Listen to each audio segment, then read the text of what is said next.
ప్రకటిత లక్ష్యాలు ఆచరణ సవాళ్లపై వివిధ పార్టీల ఆధ్వర్యంలో సోమాజిగూడ ప్రెస్ క్లబ్లో రౌండ్ టేబుల్ సమావేశం నిర్వహించారు. రైతు, కార్మిక, విద్యుత్ రంగాల ప్రముఖులు ఈ సమావేశంలో పాల్గొన్నారు. ఉద్యోగులు, రైతులు, వినియోగదారులపై ప్రభావం చూపే విద్యుత్ విధానాల ప్రైవేటీకరణ, సంస్కరణలు వంటి అంశాలపై చర్చించారు వక్తలు. ఈ రైతు డిస్కమ్ పేరుతో చూడ్డానికి బాహ్య పరిణామాలలో రైతులకి చాలా ఉపయోగపడేటువంటి స్కీమ్ అని, రైతులకి చాలా ఉపయోగపడుతుంది, వారి అభివృద్ధికి కరెంటు కోత లేకుండా రైతులు వ్యవసాయాన్ని చాలా బాగా చేసుకోవడానికి తోడ్పడుతుంది అనే విధంగా పేరు మాత్రం అది పెట్టారు.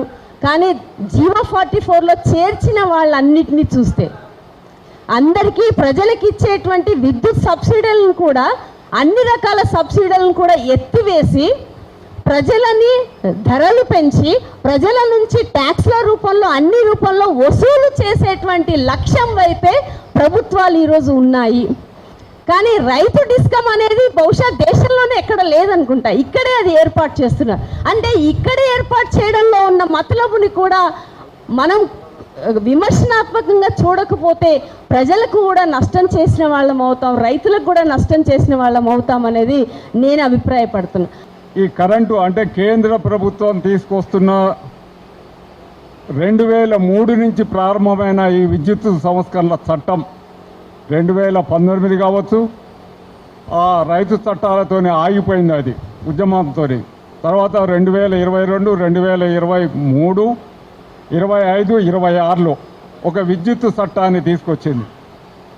అంటే మొత్తం ఈ విద్యుత్ సంస్కరణలో భాగంగా ప్రైవేటీకరణ, కేంద్రీకరణ, వ్యాపారీకరణ, అంటే ఒక కరెంటుని సరుకుగా మార్చి అది ఏదైనా మీరు అమ్ముకోవచ్చు, కొనుక్కోవచ్చు, లూటీ చేయొచ్చు అనే పద్ధతిలో తమ బాధ్యతని క్రమంగా ఎట్లా వదులుకుంటున్నారు అనేది అర్థం చేసుకోవచ్చు. మొత్తం మన భారతదేశంలో ఉత్పత్తి ప్రైవేట్లో ఉంది, కానీ ట్రాన్స్మిషన్ మొత్తం ప్రభుత్వ రంగం, మొత్తం దేశంలోనే ట్రాన్స్మిషన్ అంతా ప్రభుత్వ రంగంలో ఉంది. ఒక బాంబే నగరంలో చిన్న బిట్ మాత్రం తప్ప మొత్తం ట్రాన్స్మిషన్ అంతా ఈరోజు ప్రభుత్వ రంగంలో ఉంది. దాని మీద కార్పొరేట్లో కన్నుబడింది, లాభాలు వస్తాయి. ఏది ఇప్పుడు టెలికాం రంగాన్ని నాశనం చేశారు, బిఎస్ఎన్ఎల్ లేదు. ఇప్పుడు టెలికాంని ఎట్లయితే ఈరోజు ఇతర ప్రైవేట్ సంస్థలు వచ్చేసి ఇప్పుడు 28వ రోజుకు, నెల రోజులకు బిల్లు కడితే 28వ రోజుకి ఎట్లయితే కట్ అవుతుందో, టీవీ కనెక్షన్ ఎట్లయితే కట్ అవుతుందో, రేపు విద్యుత్తుని కూడా వాళ్ళ చేతుల్లోకి తీసుకోవాలని చెప్పి ప్రయత్నం చేస్తున్నారు. ఇప్పటికే ఒత్తిడి ఉంది, డైరెక్ట్ కార్పొరేట్లో ఒత్తిడి ఉంది, కేంద్ర ప్రభుత్వం ఇచ్చిన అవకాశం ఉంది.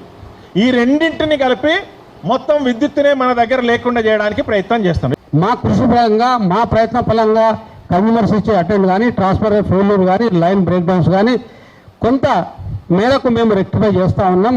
ఎప్పుడో 1 అర 2 రెక్టిఫై కాకపోవచ్చు. ఆ సందర్భంలో రైతులు ఏం చేస్తున్నారంటే వాళ్ళ పొలం ఎండిపోతుందనో, లేకపోతే మా భవిష్యత్తు ఖరాబ్ అవుతుందనో కొంత టెక్నికల్ తెలిసి తెలియక ట్రాన్స్ఫార్మర్లు ఎక్కి రిపేర్ చేసుకొని ముత్తివాద పెడతా ఉన్నారు. కాకపోతే ఇప్పుడున్న పర్సంటేజ్ కన్నా వచ్చే పర్సంటేజ్ చాలా ఇబ్బందికరంగా ఉంటుంది, స్టాక్ తక్కువ ఉంటుంది, మీకు సరైన సేవలు చేసే పరిస్థితి ఉండదు. కాబట్టి దీని రైతు సంఘాలు కూడా మీ ప్రభుత్వ పరంగా మీకున్న అవకాశాలను కూడా సద్వినియోగం చేసుకొని మా ఎంప్లాయీస్ని దృష్టిలో పెట్టుకొని మీరు కూడా ప్రభుత్వానికి ఒక విన్నపాన్ని విన్నవిస్తారని సందర్భంగా మనవి చేస్తా ఉన్నా.